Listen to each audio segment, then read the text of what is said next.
Welcome everybody to the Resilient Podcast. My name is Neil Tan and I'm your host. Today we have a fantastic guest, Ivan, who is the global CEO of WOW Summit. Welcome, Ivan, to the podcast. Thank you, Neil.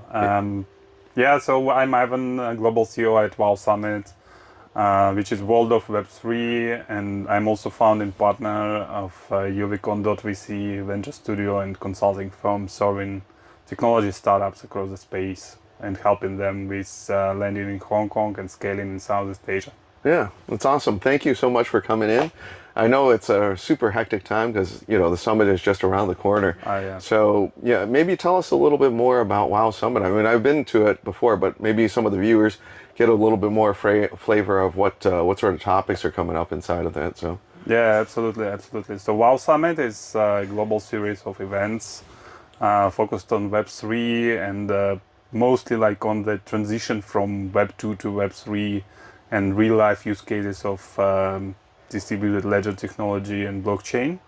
So we are trying to showcase the connection between the real world, real business and Web 3 and crypto space. So not just like highlighting the hype on tokens or crypto, but trying to showcase how the technology could be applied in our daily life and how it could be used in different kind of like areas of our life.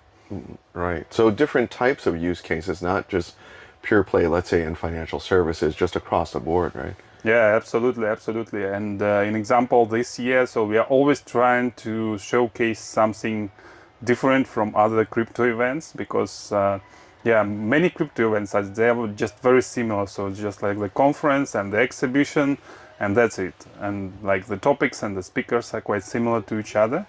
So, but we are trying to bring some kind of like element of entertainment as well. Okay. So this year we have an amazing partnership with Sotheby's.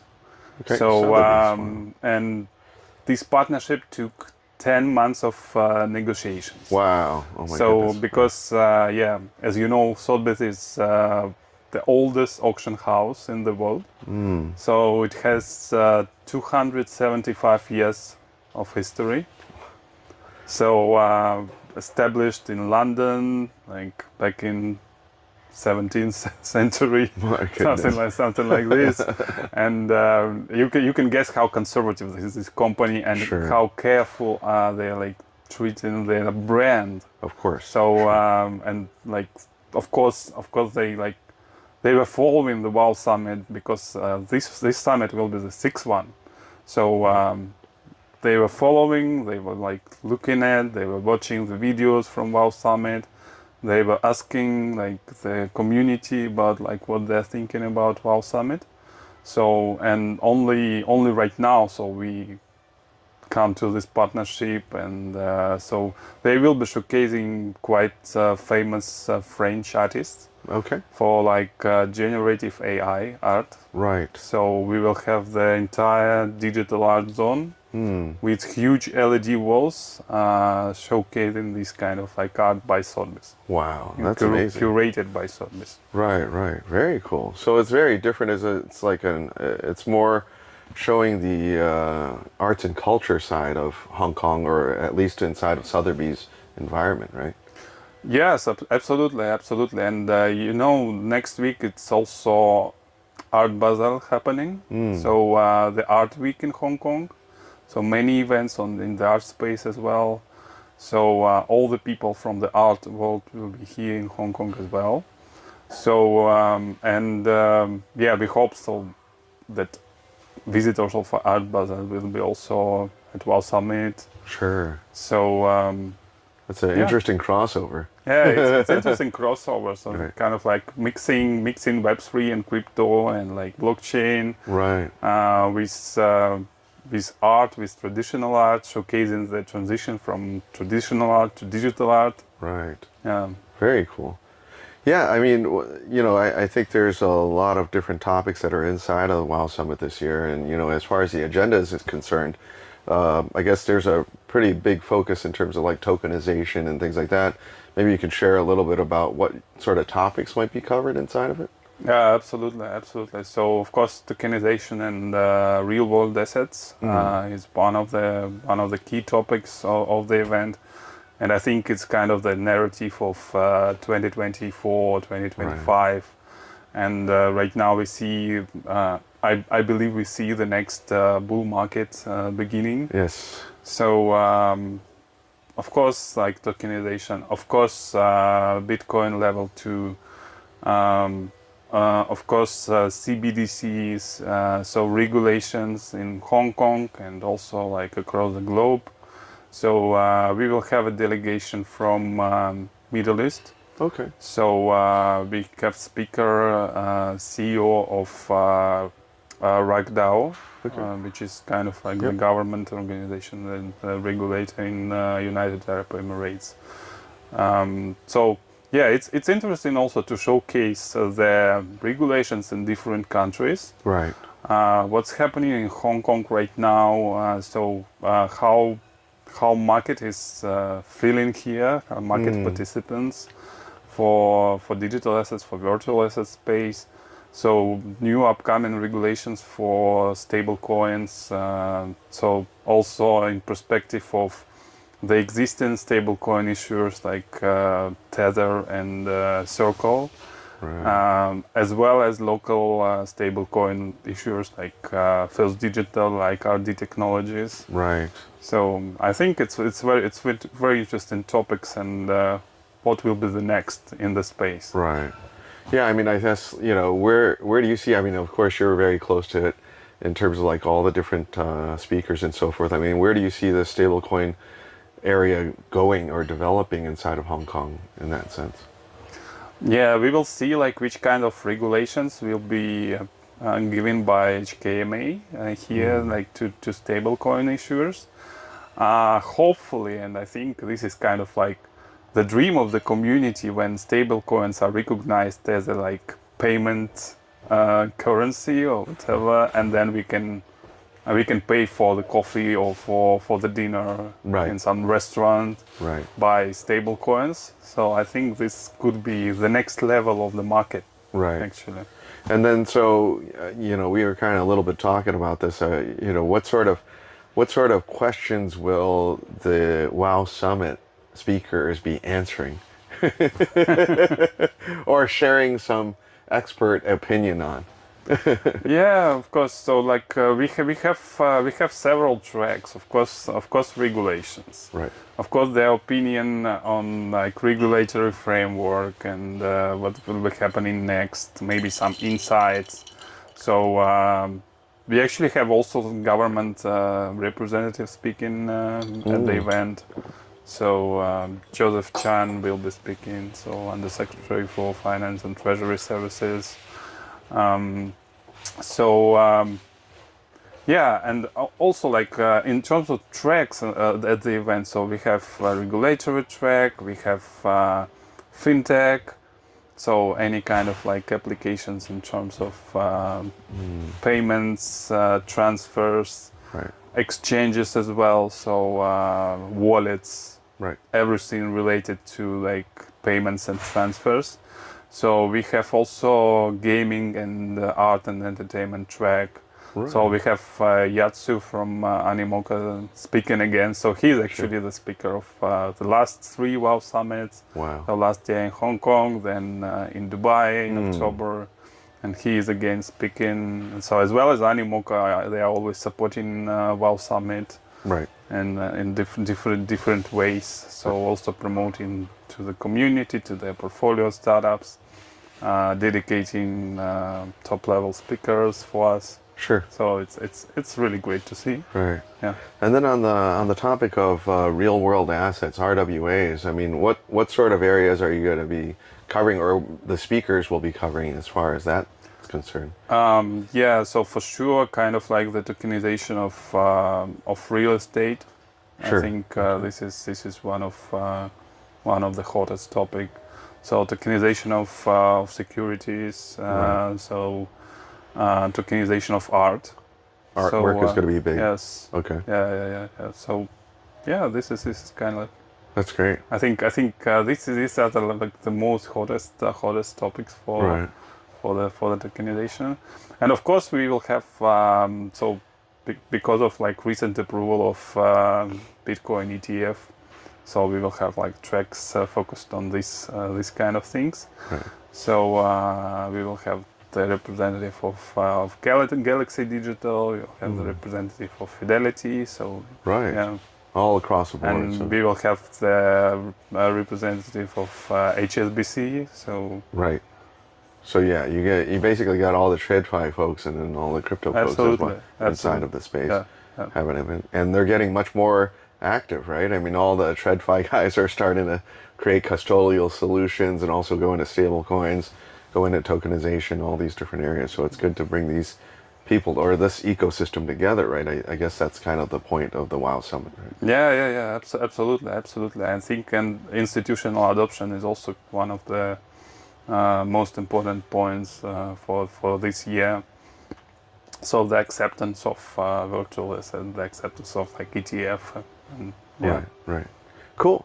So yeah, maybe kind of switching gears a little bit. We were talking about it a little bit. Maybe you can share a little bit about your personal journey and like how did you come all the way and to Hong Kong and start this company and so on and so forth. Maybe share a little bit about how you kind of gone through the journey here. Yeah, absolutely. So my personal background. So I'm serial entrepreneur. So I used to work for corporates before 2010. Right. So like mostly on business development and sales side. So then I founded my first business, which was the marketing agency, so digital marketing agency, and then I came to like Web2 space with two projects. Well, one was real estate marketplace, European real estate marketplace. So another one was education and like tutors marketplace, connecting Right. tutors with students. So and back in 2015, I was invited to be a part of one investment project, which was happening in Shenzhen. Okay. So with R&D, with some like fast charging technologies for batteries. So And lithium type, lithium. yeah, lithium ion, but with some kind of like extra chemistry. So Sure. with like additional, so allowing the battery to charge in like 5 minutes or whatever. So and we built a factory there. So and then I moved to Hong Kong to establish Hong Kong office here. Sure. Actually, I was coming when I was living in Shenzhen, so I was coming very often to Hong Kong, maybe once a week. Whatever. You mean Lang Kwai Fong? He was like lying there. I was like, just for business, just for business. Of course, couple of times for Lycofong. So it's okay, Ivan. It's I was okay. young. Yeah, of course. What else could you be here for? No, I'm kidding. Yeah, actually, we had the company in Hong Kong, registered in Hong Kong, which Right. was the mother company of Shenzhen subsidiary. Okay. So. And we came here quite a lot, like for some banking stuff, Sure. for negotiations. Right. But for me, it's always was so when I was crossing the border from Shenzhen to Hong Kong, it was absolutely different feeling. So and Right. this was like the love from the first view. I would say. So it was always kind of like feeling the air of freedom. So. No firewall for internet, so Google, Facebook, everything is like fine, and also the banking system, the business environment, everything is very easy here. I mean, like in terms of regulations, in terms of currency control, Right. so which we actually don't have here, like any currency control from Right. the government side. And in mainland China, so if you want to move money from China to another country, very hard. So Right. like, yeah, if you want to move money from other country to China, so you also have to like apply for different kind of permissions. Yes. So yeah, and I was always impressed how these things are going with business here. So and once I got a chance to move to Hong Kong, So I was offered like, okay, like you will go to establish sales office in Hong Kong. I said like, yes, I will go. You made the recommendation. You're like, I recommend we open a sales office in Hong Kong, and I will be the head. Like, okay, it's like perfect. Exactly. Yeah, absolutely. So, and I moved to Hong Kong. It was 2016. Okay. And actually in 2017 I left that company. Okay. So because of actually Right. some kind of like shareholder conflict, Oh, and okay. I was not a Right. shareholder, so and I was in between because Oh. I was a director of the company, so and I really like didn't like this kind of stuff, so I say like, okay guys, I go. And you're I like, don't want. I don't, it was a convenient yeah. reason for you to leave. Yeah, well, absolutely, and Yeah. also that time in Hong Kong, that was 2017. That was like a kind of like the first bull run. It's booming at that time, So right? So, and all these like ICOs companies coming to Hong Kong, raising money yes, here for like from the investors, and I look at that space and I say like, oh wow, it's something interesting. right. So and that time, so I actually had the dilemmas like to stay here Yep. or to come back to my home country, to Russia. Right. So and Oh, you I mean at that point when you left that company, you were like, I'm going to either stay in Hong Kong and basically do crypto, or I'm going to go back. That you yeah, had, it was absolutely, just like, absolutely. right. That was not really about like doing crypto. This was about like staying here and finding the space where I can Oh, I actually see. Right. apply my Sure. expertise. Sure. So and crypto was one of the spaces where actually, so this was very similar to venture capital space Yep. where I had the experience like since 2010. And so I already established some connections here with local startup ecosystem, with local Right. investors, Sure. with community. And then, so I found the clients. So actually, for my consulting, Right. so I found the clients who I helped, like here, with connections, with business development, with introductions for government, for the Yep. investors, yeah, for organizing some events. Yes. So yeah, it was interesting. So it was actually very challenging because of, well, I used to work like for the company Right. in the foreign country, Right. not my country, like foreign country, and then I actually like left the company, so I have to establish my company. Right. I have to get visa, Right. the working visa, and then so I actually applied for this investment as entrepreneur visa. Interesting. Okay. So to establish the company, so build the business plan, so the hiring plan Right. for the locals, yeah, and that's how my things started, like as my on my own here in Hong Kong. So Right. it was yeah, it was challenging, I would say, but later on, actually, I got like one client, two clients, and actually my monthly income become like bigger than I earned like at that company. Wow. Right. So and then I said like, okay, I can do something here. So there is a demand for my knowledge, for my expertise. Right. Um, so this is how I came to the point, and that time it was nothing about like organizing some big events or whatever. So of course I organized some maybe meetups for some companies for my Sure. clients, but that was not about like organizing the big events. And later on 2020, so the COVID happened, Right. and everybody like just started to work from home, to work online. Right. And that was the time that when I and some of my partners, so just not just partners, just people I knew from the past, also from crypto space, they reach out to me and say like, how about organizing like online event? Right. Right. Because everybody is locked at home. Right. I think that was April. Yeah, it was April 2020. Right. And we say like, okay, maybe we can organize. And then we started to prepare, and actually we prepared the like first online event called Digital Week Online. Okay. So from scratch, like, okay, how we call the event? Okay, Literally from digital scratch. something. Literally, like, Yeah, literally what's the from scratch. name? Yeah, how do we call the event? Like, what will be the focus of the event? Yeah. So Right. how do we structure this? Where we find speakers? Yeah. But speakers was like not a problem because Because everybody's stuck at home, right? yes, exactly. And I and my partners also had like a great network from the past. So and everybody was happy like to at least like get the connection online Right. with each other. So via some networking or whatever via Zoom. So and yeah, that time we organized actually the first digital week online. So this was entire week of like online sessions, Wow. different time zones, US, Europe, Asia.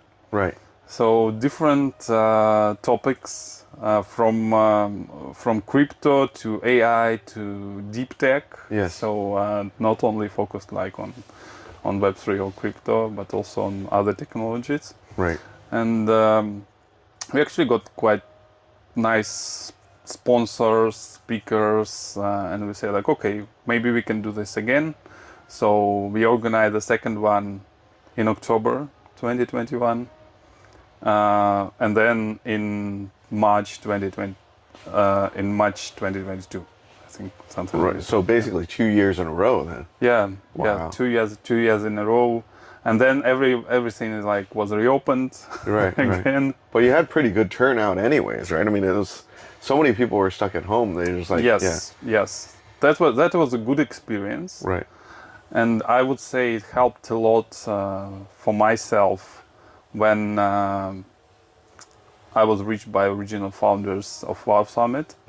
So they say like, okay, we are thinking about doing something in Asia, and we are looking for the local host and like organizer. So I say, okay, let me think about it. And that time it actually was 2022 summer. Yep. Hong Kong was still like locked with COVID restrictions. Right. And of course, it was very risky to plan any kind of offline events here. Yeah. Yeah, I mean, you could plan it and then suddenly they change like, hey, there's an outbreak. Okay, shut it all down. And then, you'd have to have a plan B to do online anyway, right? So yeah. absolutely, absolutely. Right. Yeah, but I started like to check everything here. So with venues, with government, with Invest Hong Kong. In August 2022. Yep. So and then once in October they announced like that they will lift the restrictions with COVID. Right. So I said like, okay, let's book the venue Yep. for March.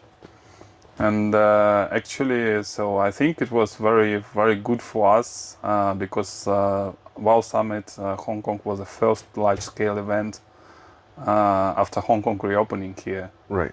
So yeah, and everybody was just super excited. So that physical events are happening again in Hong Kong. Right.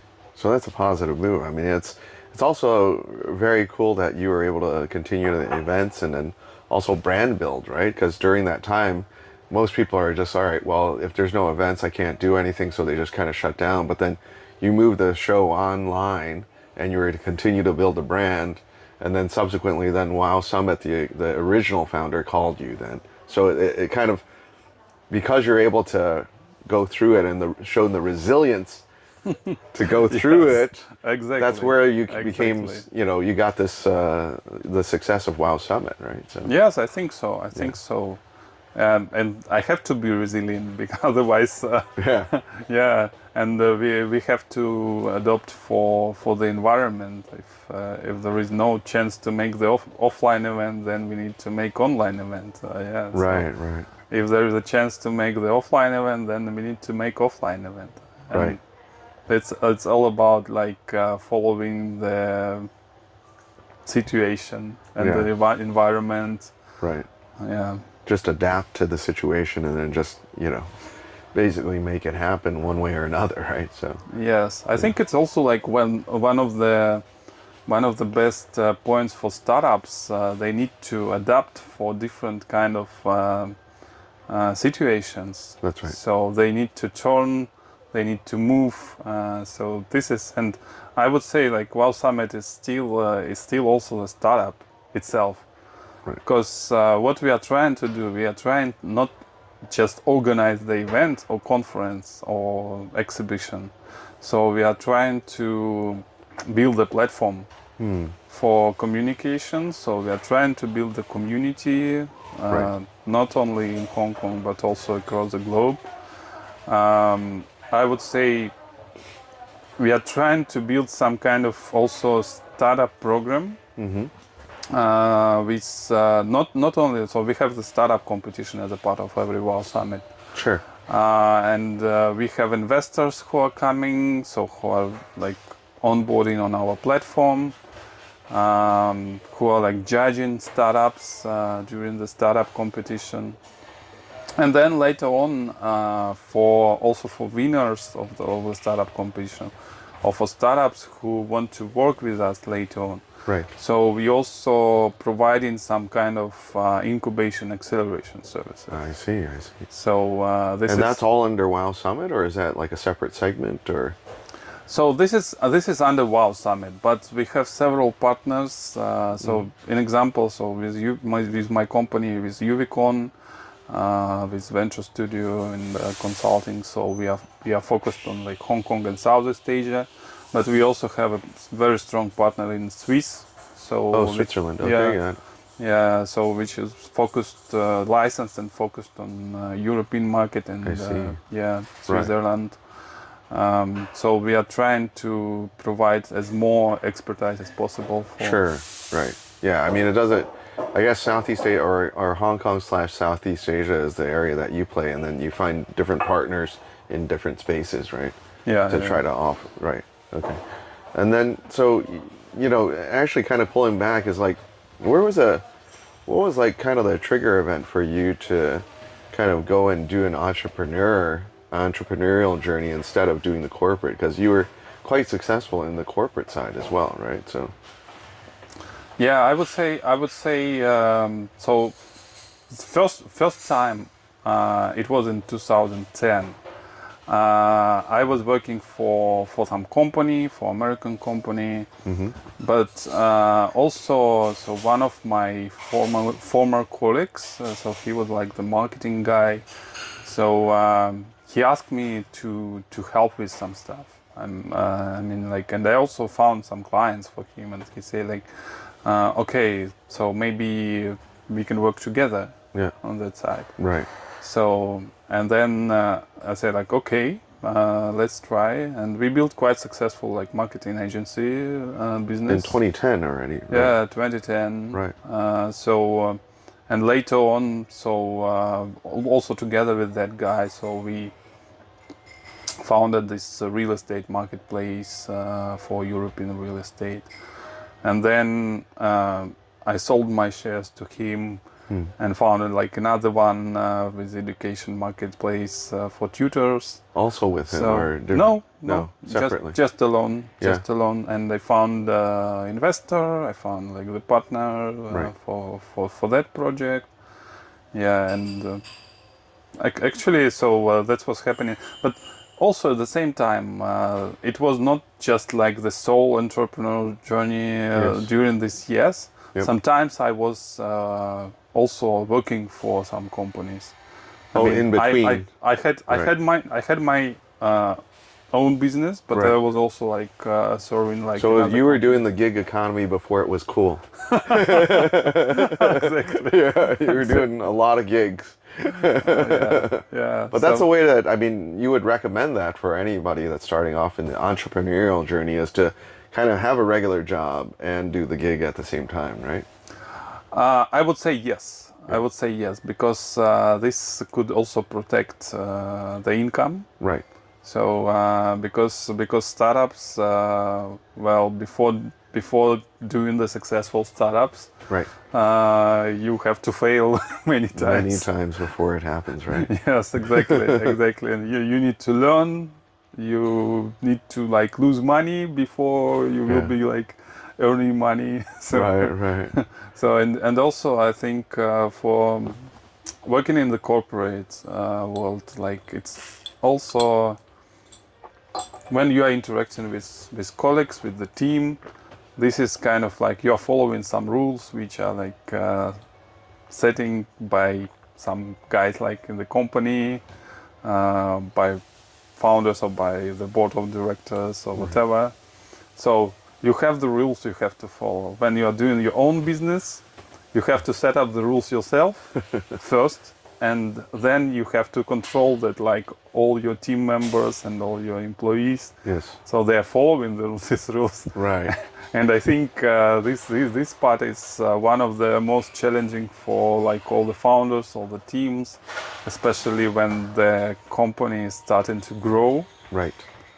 You need to hire people, you need to fire people, Yeah. so and it's always about not only about kind of like relations. Right. It's also about what's good or what's bad for your business, That's right. and you have to make very difficult decisions, especially when you are firing people, Yes.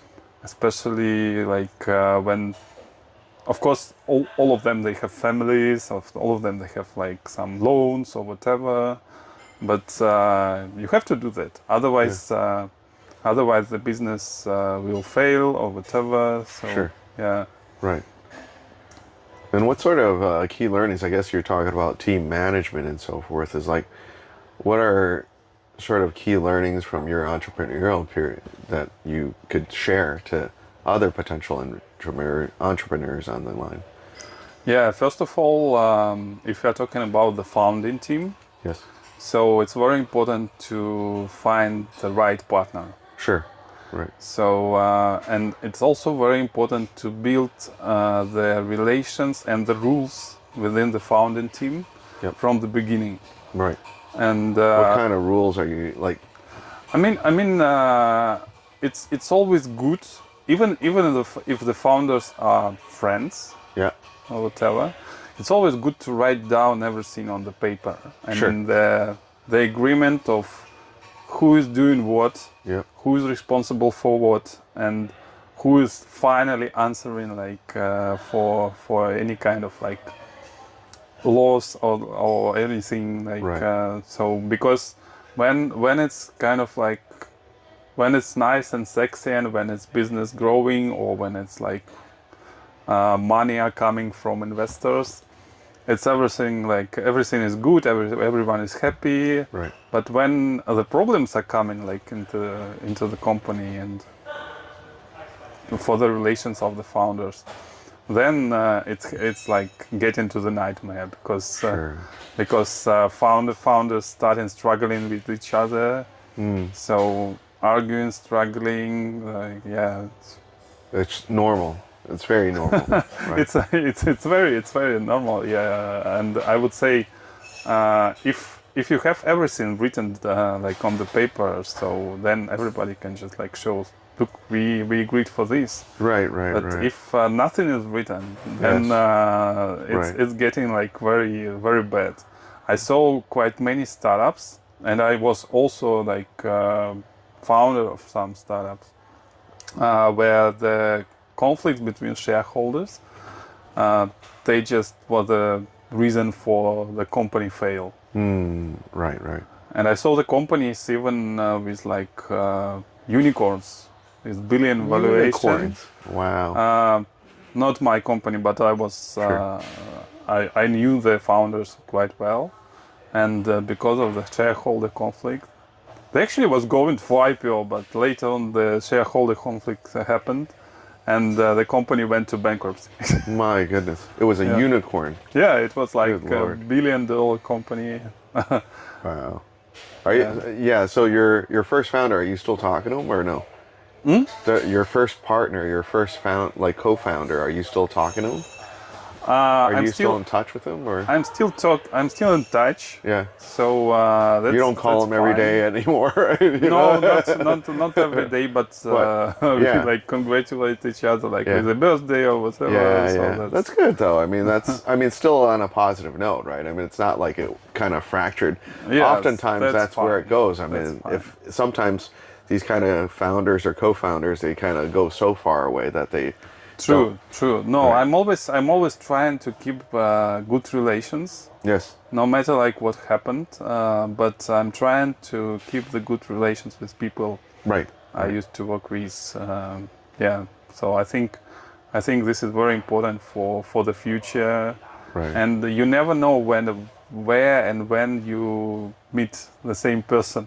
And you will. You have a high chance of meeting the same person more than once, right? Yeah, absolutely, Yeah. absolutely. And I also believe that the reputation is everything in Right. our life. Yeah.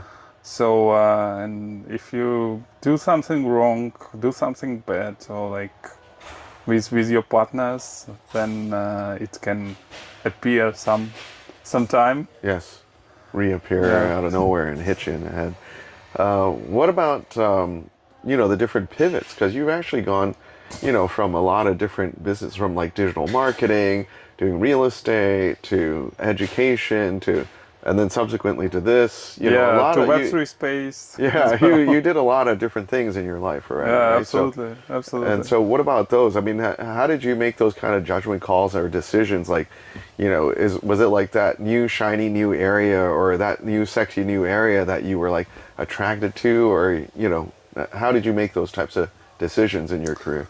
Yeah, I think the main thing that I always try to learn something new Mm, and to do something extra. okay. So working like on business development side back in I think 2009 or 2008. So I was taking the additional responsibility in the company for the marketing. I Right. was interested in marketing, so I started to learn. I started like to read books, and Mm, so I started to see like how other like marketing people are doing their job, right. and then I took like additional responsibility, and then how I came to marketing stuff. Right. Right. Yeah, later on when we founded this real estate marketplace, actually it happened like so we saw quite many of these kind of like projects, similar projects appearing, Right. and we decided to make it kind of like better. Right. Right. Yeah. So this how I came to this, and actually we did like so many mistakes because of like none of us was actually the like Web 2 guy or like real Oh, estate okay. guy as Right. well. Right. So So it's you didn't have the sector expertise nor the technical expertise, but then you yes, still said, "I'm going to do a startup there." yeah, Like, absolutely, it's like, absolutely, yeah. It was interesting experience. It was yeah. interesting experience. Would you So, do it but again? um, I don't think I'm really interested in it right now. Right, right. I mean, in doing some kind of But like I mean, at that marketplaces. time, would you? I mean, you would still do it again, even if it was today, like back then. I Again. would do another stuff. At least you're honest, right? Like Yeah, most people are like, I would, no, I'm gonna do it. I would do not kind of like the marketplace for like European real estate. I Yeah. would do maybe the real estate, the marketplace for like Russian real estate, Okay. for my home country real estate. Like you would focus on something that you actually had some knowledge about. Yes, exactly. I love it. It's like I didn't know the sector, I didn't know the tech, but I'm gonna do it anyways. But Yeah, that's yeah. good. That's good. You have to have the resilience to. It's interesting. Yeah, it's But interesting. that's cool. Absolutely, Right. absolutely. So yeah, I would say the experience is everything. So you have fails, you have success. So the next one actually, which was the education marketplace, Yeah. like That really sounds really interesting, tutoring. right? I mean, Yes, it was successful. right. Yes, it Okay. was Very cool. successful. Right. So I exited that company. So I see. yeah, And I found like super cool partners with like advertising resources. Built many partnerships with different other like players in the market. So Right.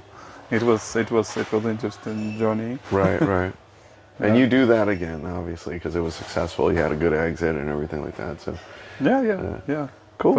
For sure. Right. I would say that was also the project, the reason why I actually came to Shenzhen. Oh, Not right. really Right. that project, but the investor of that project. So he Okay. offered me to participate in the project in Shenzhen. Oh, So right. that's how I came here actually to Shenzhen and to Hong Kong. Like So crazy. That was wild. So it wasn't even your intention to come out this way, right? It was you're running a business over there, and then suddenly you met this investor, and the investor invested in your company and also said, "Why don't you come and help me with this other project in yes, Shenzhen?" I see. Right. exactly. And then you, And yeah, he just offered me like, would you like to go to China to check the project? And yeah, like, I've never been to China at that time. right. Yeah, Wow. yeah, and so like, okay, why not? I think it's a good chance. Why not? Right. Yeah. And So then the rest is history, kind of thing, right? So, and then successful Hong Kong story in that sense, right? Because, you came from Shenzhen and moved to Hong Kong and then developed all these other businesses and stuff, right? So, yeah. And I was actually, I'm still very impressed about Hong Kong business environment and the government support and actually how things are going here. right. Very very easy like to register a company. Very like if you have the bank account, of course, like the bank account is quite challenging stuff. Yes. But so if you are doing like the right business, clean business, so then there is no problem. The reporting system, like the tax reporting system, is very easy. So 1 year like audit everything. So Sure. yeah, Right. and the tax regime is I think one of the best in the world. Sure.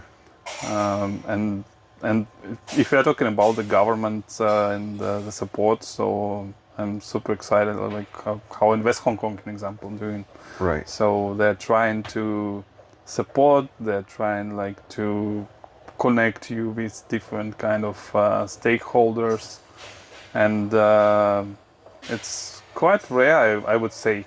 An example in my home country, it's always about like communicating with government is very hard, Right. very difficult. So and it's like a lot of like corruption and everything. So but here like it's very easy, and everything is for free. So you don't you don't need to like to pay for this. Right. So the government is supporting the ecosystem or connecting with each Right. other. So like yeah, um, Very, still very business friendly, right? And business friendly, absolutely. and also foreign friendly, right? I mean, on average, it's like if you're not even Yes. a citizen of that particular country, you'd have difficulties. Let's say your home country is probably already quite challenging, I would guess. Of Yeah. course, and here also it's very international environment. Right. So everybody is equal. I mean, if we're talking about foreigners and locals, Right. it's very equal, I would say. And also, I just got my PR. Oh, did you? Okay, congratulations, man. So you just like when you arrived, you already just applied. Like when you came in 20, or no, you just basically once you get the 7 years, you just applied and got it, right? Yeah, it's actually so 7 years. So you are applying for verification. So they check in some documents, Yeah. like the bills, like the bank statements, tax reports, Right. Right. and then yeah. So Make sure you're current on your taxes. But I'm sure it's very favorable tax regime here. So yeah, compared to absolutely. other locations. Yeah. So switching gears and just kind of talking a little bit about the future, right? I mean, where do you see this whole area of Web3 developing? I mean, you're front and center of it. You're covering basically two different locations, right? You have Hong Kong, of course, with Wow Summit. You also have the Dubai side. So you kind of see a very global view of what's happening inside of Web3 Yeah. and digital asset space. So where do you see this area kind of moving as we go along in the next few years? Yeah, I think so. It's very interesting to see what's happening in the space. So I'm in the space since 2017. Right. So I saw like that bull market, then the bull market in 2021, and so Right. right now is the beginning of another bull market. Yep. So, but I see how the space is actually evolving. So if in 2017 it was like mostly the gray area, and also there were like many scam projects just using the ICOs to fund themselves Sure. or to raise money. So 2021, I would say that was kind of like also hype about DeFi, about like all this kind of things. And so right now, what I see is the quality of the projects, and so the quality of the ecosystem. Yes. Yeah, it's really growing. So what I see like with startups, with the projects that are building something. So right now they're trying not just raise money with crypto, but trying to resolve some real problems and Right. to make some real business, Right. which is really good. And I see that the space is going to like more kind of like similar to traditional venture capital space. Okay. Right. So also I would say that the regulations which are happening in different countries, and if these regulations are clear, so I think it's also helping to improve the ecosystem safety. Right. So protection for people, protection for investors, and also in terms of technology itself. So I think we also see the evolution of the space, and it's really great to see some projects from the past which are kind of like building the partnerships with very traditional businesses. So yeah, an example, if we are talking about the Polygon, Sure. so we see that they're building the partnership with Grab, with Starbucks, so like with very very like Web2 or even like coffee, Right, food and beverage businesses. So which is interesting, which I like. So I think the corporates, they are also adopting more and more like the blockchain technology. Sure. So tokenization projects, so HSBC tokenized gold, so Right. which is I think also the great example of where the space is going on. So and where the technology is going. So CBDCs, I think this will be kind of like the next level of traditional financial infrastructure evolution. Right. So I know like there are like many like pros and cons about CBDCs and how the governments, an example, will control like all the money movements and like everything. Right. But it's still adoption of the technology. Right. So yeah. Where do you see, I mean, you know, a lot of it is going into regulated space. Where do you see the unregulated space going as far as development is concerned? So, I would say that unregulated space, if you are talking an example about DeFi, so I see that still the governments and regulators, they want to regulate it.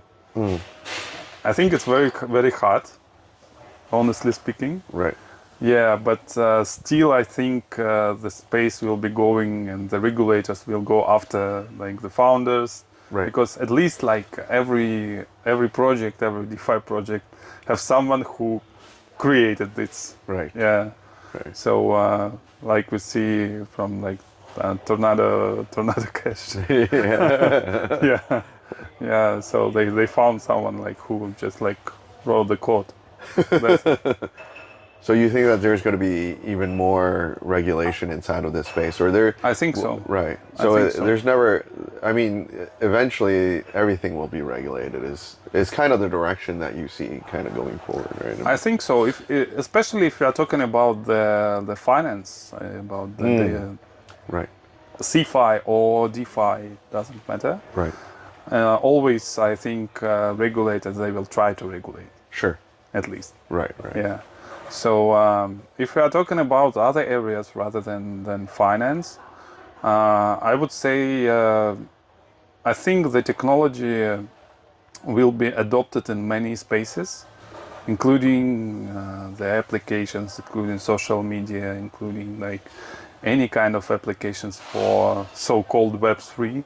Right. So everybody's talking about the like ownership of IP, ownership of identity. Sure. So I don't think that the big companies like Facebook or Google Yep. will allow like the full adoption of like Web3.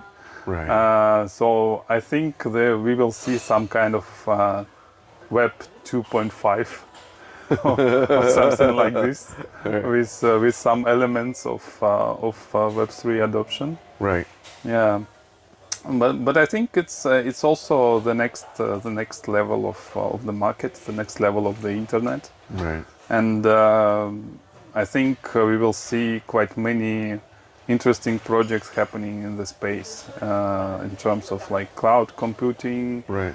The competitors for AWS and Google Clouds in like Web3 space. Those are the types of projects you're seeing actually developing at this point, right? Yeah, They're yeah, yeah. much more interesting or much more diversified and almost going into classical technology spaces, Yes, right? absolutely, absolutely. What about the marriage between Web3 and AI?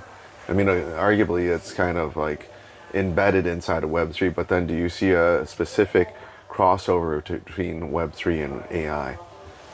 Yes, I think if you are talking about AI, for sure, like the crossing with Web3 will be happened, and in terms of where it will happen, for sure there are like some areas. An example, if we are talking about like virtual assets, Sure. about trading strategies, so about the analyzing of the transactions inside the blockchains. So that's where the AI with the ability to analyze the huge amount of data, so will be coming, and for different kind of areas like applications happening in Web3 space, Right. in the blockchains, transactions, history, predictions, All kinds all of this stuff. all this kind Right. of things. Yeah. So I think this where like Web3 and AI will be crossed for sure. Right. And then the ability to go into different smart contracts and, read all the different data points and then kind of Yes. aggregate and analyze that stuff. Yes. Right? Yes. Yeah. So if we are talking about the analytics, and Yeah. so that's where Cool. that's where AI will be coming for sure. Good stuff. Hey, Ivan, any last words to the audience? Maybe like a promo code or something like that for Wowsummit? I don't know, but Yeah, for sure. So I think we will give the promo code for publishing with this podcast. cool. So come to Wow Summit, Yeah. network, and learn from industry leaders. Yep. From Neil as well. Yeah, So, yeah. I'm going to be you there are as our well. Thank you speaker. for having me. Yeah, absolutely. And I think it will be great. So apart from the main event, we also have quite many side events Yeah, during that absolutely. week. So focused on different areas, including investor breakfast, of Fintech Association roundtable. Yeah, some side events. So the cocktail reception by Coinbase for traders. So like, Yeah. so many things Oh, happening. Yeah. there's, it's basically like a Web3 buffet. There's something for everyone, right? Yeah, something for everyone. For sure. Cool. For sure. Thank you so much, Ivan, for coming in. I know it's Thank super you. busy with all the chaos, so really appreciate it. So Thank you. thanks. Thank you.